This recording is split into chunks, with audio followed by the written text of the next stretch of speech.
জীবনে এমন অনেক সময় আসে যখন প্রায়শই মনে হয় আমার কথা বোঝার মতো, আমাকে বোঝার মতো আমার চারপাশে কেউ নেই। হয়তো পরিবার আছে, বন্ধু আছে, আছে কিছু পরিচিত মানুষও, কিন্তু মনের গভীরের ব্যথাগুলো সর্বদা কাউকে তো বলা যায় না। অনেক কথা বুকের মধ্যেই জমতে থাকে, জমতে জমতে পাহাড় হয়ে যায়।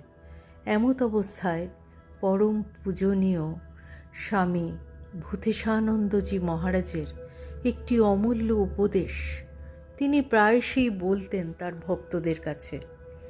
মনে যখন দুঃখ হবে, বেদনা পাবে, মন্দিরে গিয়ে ঠাকুরকে তোমার মনের দুঃখ বেদনার কথা বলবে।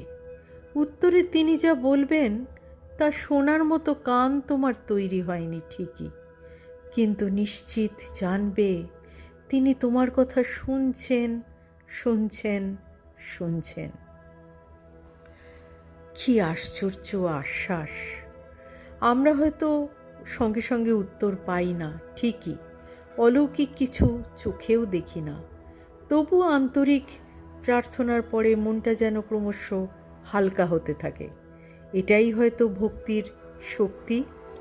শ্রী শ্রী ঠাকুরের কাছে প্রার্থনা মানে সবসময় তো তার কাছে শুধু চাওয়া নয়, বরং নিজের সমস্ত আনন্দ, বেদনা, কষ্ট, ব্যর্থতা, ভয়, প্রাপ্তি, অর্জন সব তাঁর চরণে সমর্পণ করা।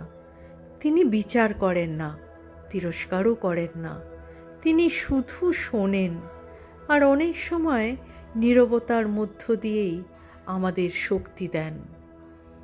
শুভ সন্ধ্যা বন্ধুরা, সবাই ভালো থাকবেন।